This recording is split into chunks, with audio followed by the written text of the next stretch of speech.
To improve your knowledge of the markets, focus on three things: opening bell, closing bell, and the bell icon.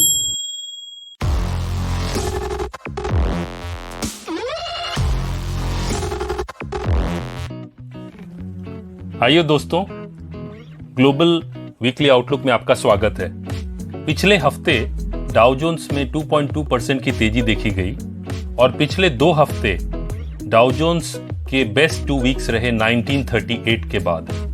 इसे best of times और worst of times दोनों कहा जा सकता है।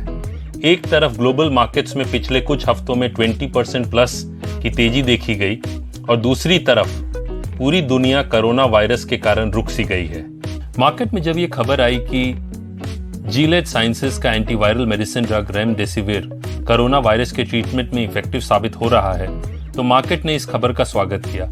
साथ साथ यूएस प्रेसिडेंट डोनाल्ड ट्रंप ने भी गाइडलाइंस रिलीज किए जिससे यूएस इकोनॉमी ओपन हो सके। इसके अलावा पॉजिटिव ग्लोबल क्यूज और एक्सपेक्टेशंस की इन्फेक्शंस जो हैं वो यूरोप में पीक आउट हो रहे हैं, इनका भी ग्लोबल मार्केट्स ने स्वागत किया। पिछले हफ्ते तक ग्लोबल फाइनेंशियल सिस्टम में करीब $16 ट्रिलियन इंजेक्ट की गई, जो करीब 18% ऑफ वर्ल्ड जीडीपी है, और इसमें यूएस ने करीब $7.5 ट्रिलियन इंजेक्ट किया है, जो करीब यूएस की 35% जीडीपी के बराबर है। यूरोपियन मार्केट्स की बात करूं तो last week European markets mix रहे। एशियन मार्केट्स, चाहे वो शंघाई हो या फिर निक्केई हो या फिर निफ्टी या सेंसेक्स, इन सब में करीब 1.5% से 2% की तेजी देखी गई। एक अच्छी बात यह रही कि लगातार सीबीओई विक्स और इंडिया विक्स, जिसे वोलेटिलिटी मेजर करते हैं, जिसे फियर इंडेक्स भी कहा जाता है, इनमें दूसरे हफ्ते भी गिरावट देखी गई, जो एक पॉजिटिव साइन है। इसका मतलब हुआ कि लोगों का डर पहले से काफी कम हुआ है। कमोडिटीज फ्रंट पे बात करूं तो गोल्ड में एक प्रॉफिट बुकिंग देखी गई और WTI क्रूड जो यूएस में ट्रेड होता है वो $20 पर बैरल के नीचे ट्रेड करता दिखा। बाद में वहां से बाइंग देखी गई और उसमें एक बाउंस बैक आया। पिछले हफ्ते रुपया against the dollar sideways movement देखी गई। सेक्टोरल इंडाइसेस के बारे में बात करूं तो निफ्टी मेटल इंडेक्स जो है वो टॉप परफॉर्मर रहा। पिछले हफ्ते 6.51% की बढ़त देखी गई उसमें। उसके बाद निफ्टी कमोडिटी इंडेक्स रहा, निफ्टी प्राइवेट सेक्टर बैंक 4.83% रहा। इस तरह से जो 20 इंडेक्स मेजर इंडेक्स हैं उनमें एक्सेप्ट निफ्टी आईटी जो मामूली सी गिरावट के साथ रहा, बाकी सारे इंडेक्स जो है वो पॉजिटिव में क्लोज हुए। ये देखने वाली बात है कि जहां निफ्टी प्राइवेट बैंक इंडेक्स 4.83% की बढ़त देखी गई, वहीं दूसरी तरफ निफ्टी पीएसयू बैंक इंडेक्स जो है उसमें 0.99% की मात्र बढ़त देखी गई।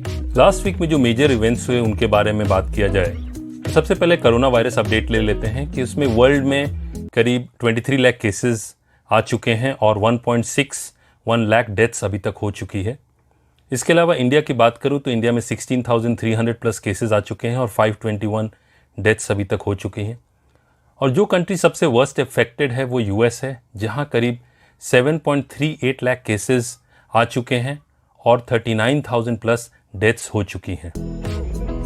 कोरोना वायरस के कारण आईएमएफ ने जो वर्ल्ड जीडीपी की जो प्रोजेक्शन की है उसमें उन्होंने कहा है कि 3% की कॉन्ट्रैक्शन देखी जा सकती है वर्ल्ड जीडीपी में इन 2020, जो वर्स्ट रिसेशन होगा since the great depression in 1929। Chinese economy की बात करूं तो चाइनीज इकोनॉमी में 6.8% ईयर ऑन ईयर जो फर्स्ट क्वार्टर 2020 का रहा है उसमें चाइनीज जीडीपी में 6.8% की कॉन्ट्रैक्शन देखी गई है सिंस 1992।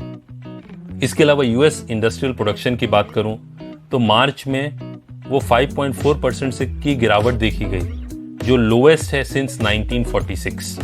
जेपी मॉर्गन जो लार्जेस्ट बैंक यूएस का है उसने फोरकास्ट किया है कि इस क्वार्टर में यूएस अनएम्प्लॉयमेंट 20% रहेगा। इसके अलावा 22 मिलियन अमेरिकन जो हैं उन्होंने अनएम्प्लॉयमेंट बेनिफिट्स के लिए फाइल किया है पिछले 4 हफ्तों में, जो अनप्रेसिडेंटेड है।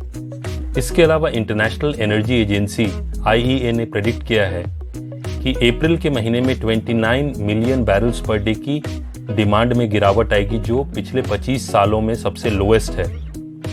और इंडिया ने जो इन्वेस्टमेंट्स बाहर से आ रही है और ख़ास करके चाइना से, उस पर स्क्रूटनी बढ़ा दी है ताकि जो टेक ओवर्स हों उससे प्रिवेंट किया जा सके। और इसके अलावा आरबीआई ने अपनी रिवर्स रिपो रेट जो है उसे 25 बेसिस पॉइंट से कट किया है और उसे 3.75 किया है। रिवर्स रिपो रेट वो रेट है जिस पे आरबीआई बाकी बैंकों से लोन लेती है जिस रेट पे। इस हफ्ते जो की ग्लोबल इवेंट्स हैं उनमें यूएस का एग्जिस्टिंग होम सेल्स डेटा है, मिशिगन कंज्यूमर सेंटीमेंट डेटा है, यूएस का जॉबलेस क्लेम्स डेटा है, न्यू होम सेल्स डेटा है और ड्यूरेबल गुड्स ऑर्डर डेटा है।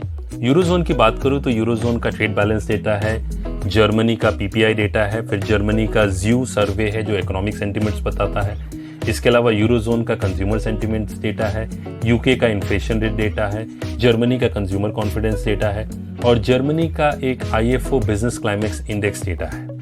इसके अलावा बात करूं तो जापान का ट्रेड बैलेंस डेटा है और जापान का जीबून बैंक मैन्युफैक्चरिंग डेटा है और कंज्यूमर इन्फ्लेशन डेटा है। चाइना और इंडिया का इस हफ्ते कुछ खास इंपॉर्टेंट डेटा नहीं है। मार्केट पर्सपेक्टिव से बात करूं तो यूएस S&P 500 का जो Q1 EPS है वो सो फार -32.8% ईयर ऑन ईयर है, जहां कंसेंसस एस्टिमेट्स -11% की थी। तो कहीं ना कहीं एक नेगेटिव असर जो है S&P 500 स्टॉक्स के अर्निंग्स पे दिख रहा है। इसके अलावा जो भारत सरकार ने एक 1.7 लाख करोड़ का वेलफेयर पैकेज अनाउंस किया था और इसके बाद आरबीआई ने 2 लिक्विडिटी स्टिमुलस पैकेजेस अनाउंस किया था। तो मार्केट्स जो है एक फर्दर सेकेंड स्टिमुलस पैकेज सरकार से एक्सपेक्ट कर रही है आने वाले दिनों में।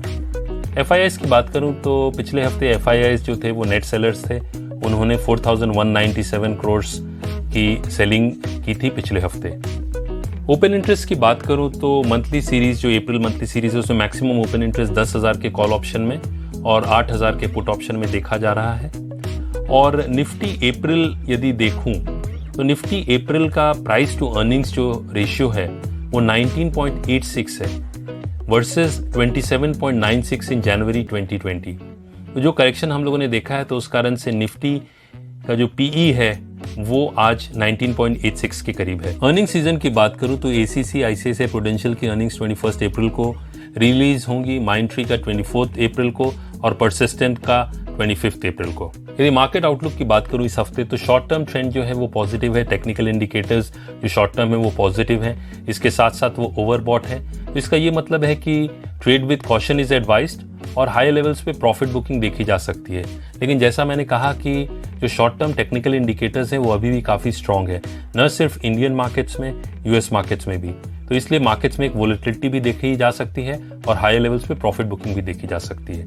अब मैं निफ्टी के लेवल्स के बारे में बात करूं तो निफ्टी का जो सपोर्ट लेवल है वो 8,800 का पहला सपोर्ट है, दूसरा सपोर्ट 8,450 का है और रेजिस्टेंस की बात करूं तो निफ्टी का पहला मेजर रेजिस्टेंस 9,430 का है और दूसरा रेजिस्टेंस 9,600 लेवल्स पे है।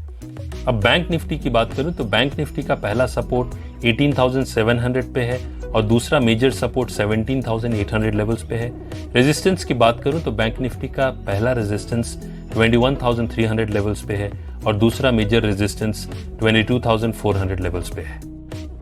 आशा करता हूं कि आपको ये वीडियो पसंद आया होगा और आपके कोई भी सजेशंस हैं, कुछ सुझाव है तो डेफिनेटली शेयर कीजिए। Thank you.